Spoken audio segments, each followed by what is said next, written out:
My son looked at me across the kitchen table and said, "Dad, I think it might be time you consider a nursing home." Those words hit me harder than any diagnosis. A nursing home to him. It sounded practical to me. It sounded like the end of my life. Not the end of breathing, but the end of being me. I'm 75 years old. I spent 4 decades climbing the corporate ladder. Retired as a senior executive and believed I had planned everything. But then my wife passed away 7 years ago, and suddenly the house wasn't peaceful anymore. It was empty. Silence isn't always calm. Sometimes its heavy hospital visits felt longer. Stairs felt steeper.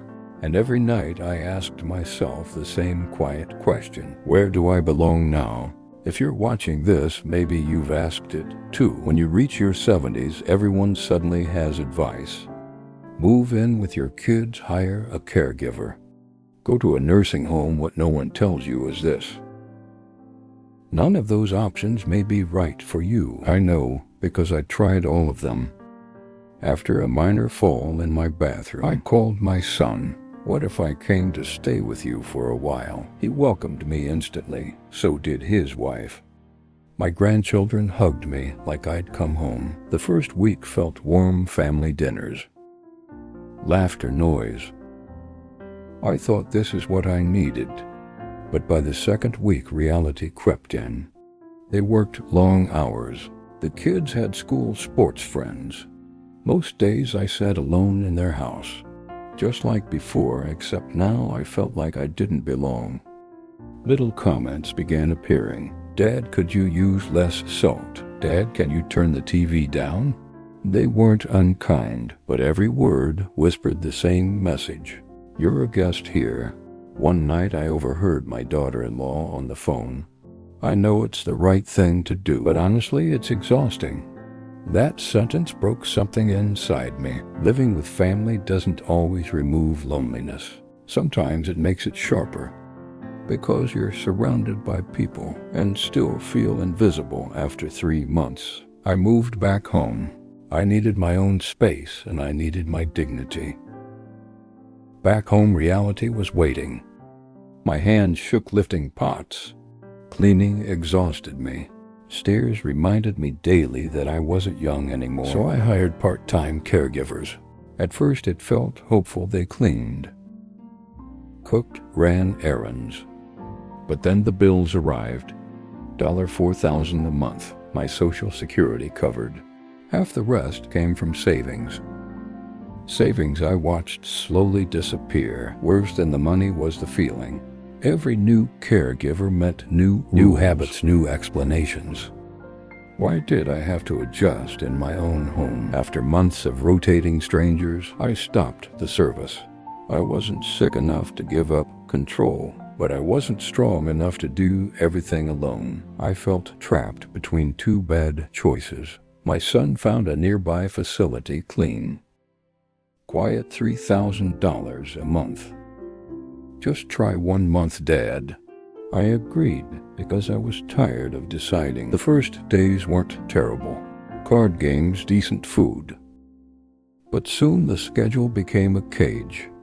Wake up at 6, lights out at 9. I'm a night reader, yet nurses knocked if they saw light under my door. Time to sleep now. One evening, I wanted fresh air. A staff member stopped me. Outdoor time ended at 7. Safety policy. Safety policy. 2 words that erase 75 years of independence. I wasn't confused. I wasn't bettered in. Yet I was treated like a child. After 3 weeks I left. I'd rather struggle at home than be comfortable in a cage. Back home I did nothing for days. Just sat on my porch watching life pass by. Then one afternoon, near the elementary school, I saw Sarah, a neighbor. She was pacing phone to her ear, voice cracking. "I can't leave work again without thinking." I said, "If you ever need help picking up your daughter, I can." She hesitated, then smiled. That small moment changed everything. I walked her daughter home every afternoon. She left food at my door. Her husband fixed my sink. Her daughter taped drawings to my wall. We weren't a service, we were a community. And suddenly I wasn't lonely. I wasn't being taken care of, I was needed. You don't have to choose between total independence and total dependence. There is a middle path. Money buys services, not belonging. I spent $4,000 a month and felt alone. Now I spend $500 and feel connected. Aging doesn't mean your life is over. It means what you offer has changed. You still have value, time, patience, presence. If you can't live alone anymore, don't assume a nursing home is the answer.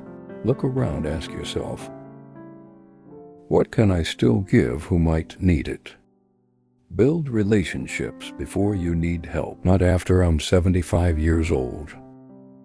I live alone, but I'm not lonely. I'm not waiting for the end. I'm living now on my terms. And you can too. This story is not really about nursing homes. It's about one of the deepest fears people carry. As they grow older, the fear of losing the right to live life on their own terms. When we are young, we fear failure. In middle age, we fear falling behind. But in old age, we fear something quieter and heavier.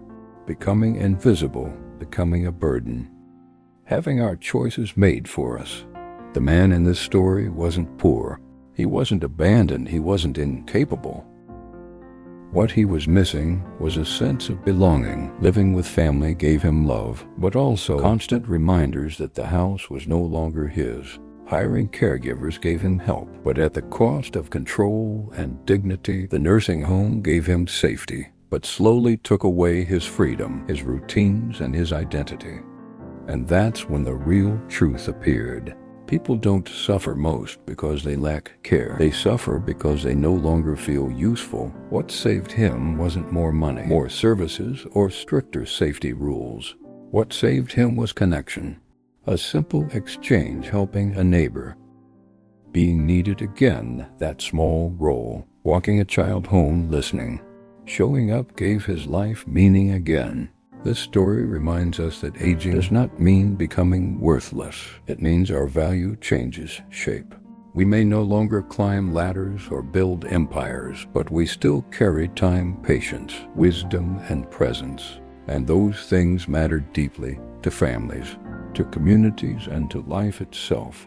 The lesson is not that nursing homes are always bad. The lesson is that they should never be the first answer. Just because someone is old, and there is a middle path between total independence and total dependence. A life where help exists, but dignity remains. Where safety matters, but freedom still breathes. Where aging is not about being managed, but about staying connected. In the end, this story asks a simple but powerful question. What if growing old isn't about being taken care of, but about finding new ways to still matter? And maybe the most important lesson of all, you don't stay alive by being protected from life. You stay alive by being part of it.